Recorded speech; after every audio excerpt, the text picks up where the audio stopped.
देसी देवरानी। कोमल गांव से आई थी। हालांकि कोमल काफी पढ़ी लिखी थी, पर फिर भी वो अपनी जिठानी जैसी नहीं थी, क्योंकि कोमल की जिठानी सपना शहर की लड़की थी, जो कि पढ़ी लिखी होने के साथ साथ मॉडर्न भी थी और नौकरी भी किया करती थी। तो वहीं कोमल घर का काम करती थी। जब शांति की दोनों बहू घर में आई तो सभी को यही लगा कि अब तो शांति की दोनों बहुओं के बीच में बिल्कुल नहीं बनेगी। पर ये क्या, एक गांव की और एक शहर की बहू होने के बावजूद भी कोमल और सपना में बहनों जैसा प्यार था। ऐसे ही एक दिन, अरे दीदी आप आ गई, आप बैठिए, मैं अभी आपके लिए चाय बना देती हूँ। सच में कोमल, तुम तो मेरे बोलने से पहले ही मेरे दिल की बातें समझ जाती हो। अच्छा, बच्चे ट्यूशन गए हैं या आ गए? अभी तो बच्चे ट्यूशन गए हैं दीदी, पर आप चिंता मत करो, मैं उन्हें ले आऊँगी। कोमल बहू, तुम्हें बच्चों को लाने की ज़रूरत नहीं है, इतना काम तो मैं भी कर सकती हूँ। अब तू घर संभालेगी या फिर बच्चे?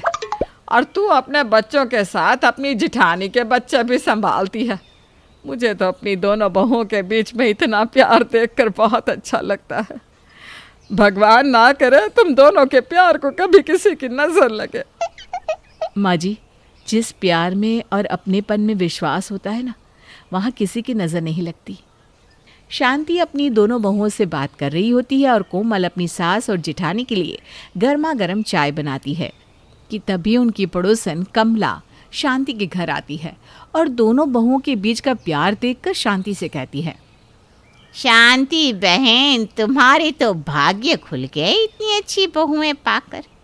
अरे एक गांव की पढ़ी लिखी होने के बाद भी घर और बच्चों को संभालती है, तो वहीं दूसरी बहू मॉडर्न है, जो बाहर काम करने जाती है और अपने खर्चे के साथ अपनी देवरानी का भी खर्चा उठाती है। क्यों कमला, तुझे क्या मेरी बहुओं के बीच का प्यार खटक रहा है? अरे शांति, कैसी बात कर रही है? मैं तो बस मिसाल दे रही हूँ। हमारे पूरे मोहल्ले में ऐसा परिवार नहीं है किसी का। आइए आइए आंटी जी, आकर बैठिए और चाय के मज़े लीजिए। चाय की चुस्कियों में जो मज़े हैं ना, वो बातों में नहीं है। वैसे आंटी जी, आज आप बहुत दिनों बाद घर आई हैं। अरे बहू रानी, मैं तो तुम्हारे परिवार को न्योता देने आई थी। अगले महीने मेरी बेटी की शादी जो है, ये लो शादी का कार्ड। कमला शादी का कार्ड देती है और चाय की चुस्कियाँ लेकर अपने घर चली जाती है। समय यूं ही बीतता है और समय के साथ इसी तरह से शांति के घर में खुशियाँ बनी रहती है। पर एक दिन कोमल की तबीयत खराब हो जाती है। इस वजह से घर की सारी जिम्मेदारी सपना के ऊपर आ जाती है। दीदी, आप अभी तक ऑफिस नहीं गई, आपको लेट हो रहा होगा। कोमल, तेरी तबीयत खराब है, ऐसे में मैं ऑफिस कैसे जा सकती हूँ?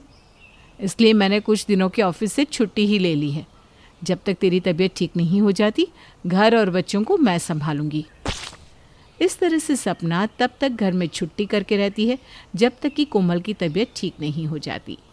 इस तरह सपना के ऊपर ऑफिस, घर और बच्चों की जिम्मेदारी बढ़ जाती है। समय यूं ही गुजरता है। कोमल की तबीयत ठीक हो जाती है और कोमल की तबीयत के ठीक होते ही एक बार फिर सपना ऑफिस जाने लगती है। और इसी बीच शांति की बेटी कसक घर आती है। कसक अपनी भाभियों के बीच में इतना प्यार देखकर चल जाती है और मन ही मन सोचती है, एक मेरी दोनों भाभियाँ देवरानी जेठानी होने के बाद भी एक दूसरे से इतना प्यार करती है, और एक मेरी देवरानी जेठानी है जो हर समय मेरे सर पर बैठी रहती है। जब मेरी ज़िंदगी में खुशियाँ नहीं हैं तो मैं अपनी भाभियों के बीच में इतना प्यार कैसे देख सकती हूँ? आखिर जब तक देवरानी जेठानी लड़े ना, देवरानी जेठानी कैसे लगेगी? इतना बोलकर कसक अपनी दोनों भाभियों के बीच दरार डालने की कोशिश में जुट जाती है और इसकी शुरुआत करती है कोमल से। जब कोमल अपने और अपनी जेठानी के बच्चों को पढ़ा रही होती है, साथ ही साथ घर के काम भी कर रही होती है। भाभी, सच में कभी कभी तो मुझे माँ पर बहुत गुस्सा आता है, अब की ऐसी हालत देखकर। दीदी, आप ऐसा क्यों बोल रही हैं? मैं तो बिल्कुल ठीक हूँ। क्या ठीक है? आप माना कि आप गांव की है, पर इसका मतलब ये थोड़ी ना है कि आप गंवार या देहाती हैं। अरे आप भी पढ़ी लिखी है, एक बड़ी भाभी को देखो, शादीशुदा होने के बाद भी उनका फैशन बरकरार है। वो तो खाती हैं, बैग लेती हैं और ऑफिस के लिए निकल जाती है। अपने बच्चों पर ध्यान भी नहीं देती, उनके बच्चे भी आप संभालती हैं। अरे अकेले बच्चे और घर संभालना कोई मामूली बात थोड़ी ना है।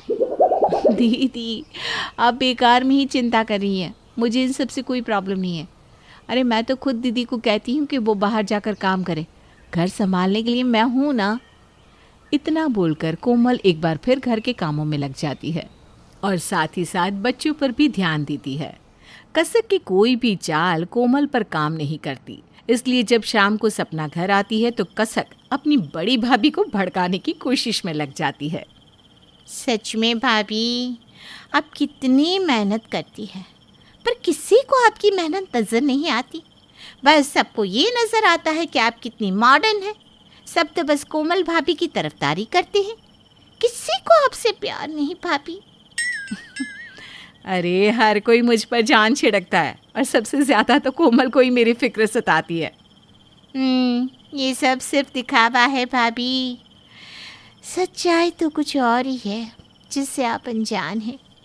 आप नहीं जानती, आज ना हद ही कर दी कोमल भाभी ने। इतना भी भला कोई किसी की बुराई करता है क्या? अच्छा, ऐसा क्या कह दिया कोमल ने मेरे बारे में? आप यकीन नहीं करोगी भाभी, क्योंकि मुझे भी यकीन नहीं हो रहा था जब कोमल भाभी आपकी बुराई कर रही थी। वो कह रही थी घर ना संभालना पड़े, बच्चे ना संभालने पड़े, इसीलिए तो बड़ी भाभी नौकरी करती है और 2 बच्चों की माँ होने के बाद भी खुद को 24 साल की लड़की समझती है। अरे वो तो ये भी कह रही थी कि अगर वो ना होती तो पता नहीं आपके बच्चों का क्या होता। अपनी ननद की बातें सुनकर सपना को उसकी कही बातों पर विश्वास नहीं होता, इसीलिए वो कसक की किसी भी बात का कोई जवाब नहीं देती और अगले दिन हमेशा की तरह अपनी देवरानी से मिलती है, बात करती है। पर उन दोनों का प्यार तो अब भी ऐसे ही बरकरार देखकर कसक सपना से एक बार फिर कहती है, सपना भाभी, कोमल भाभी की सच्चाई पता चलने के बाद भी आप उनके साथ इतने अच्छे से कैसे बर्ताव कर सकती है? ऊपर से आप अभी भी उनका खर्चा उठा रही हैं। आखिर आप अपनी देवरानी का खर्चा कब तक उठाएंगी? दीदी आपको पता है, ऑफिस में बिजी होने के बाद भी मैं और कोमल हमेशा रात को एक साथ बैठकर सीरियल देखते हैं। वो भी घर में बिजी होती है, मैं उसके खर्चे उठाती हूँ, वो मेरे बच्चे संभालती है। मैं बाहर जाकर काम करती हूँ, वो घर में काम करती है। पर फिर भी हम दोनों टाइम देते हैं एक दूसरे को और सारी बात शेयर करते हैं। इसलिए आप अपनी ये आदत छोड़ दो, क्योंकि आपकी दाल यहाँ नहीं गलने वाली। भाभी, आप क्या कहना चाहती हैं? मेरी दाल नहीं गलने वाली से क्या मतलब है आपका? क्या हुआ दीदी, आप दोनों किस बात पर बहस कर रही हैं? होना क्या है कोमल, मैंने तुम्हें बताया था ना, हमारी प्यारी ननद मुझे तुम्हारे खिलाफ भड़काने की कोशिश कर रही थी। यही काम उन्होंने फिर से शुरू कर दिया। कभी वो मुझे भड़काती है तो कभी तुम्हें। पर ये बात नहीं जानती कि हम दोनों के बीच कुछ नहीं छिपता। हम दोनों सारी बात एक दूसरे को शेयर करते हैं और इसी वजह से हमें इनके प्लान के बारे में भी पता चल गया कि हमारे बीच में दीदी कैसे फूट डालना चाहती है, क्योंकि खुद की तो कभी अपनी देवरानी जेठानी से इनकी बनी नहीं। दीदी, आप इस घर की बेटी हैं, कुछ दिनों के लिए मेहमान बनकर आई हैं, क्यों इस तरह की हरकत कर रही हैं? अगर ये बात माँ जी को पता चल गई ना तो उनके दिल को कितनी ठेस पहुँचेगी। इसलिए अच्छा यही होगा कि आप इस तरह की हरकतें ना करें।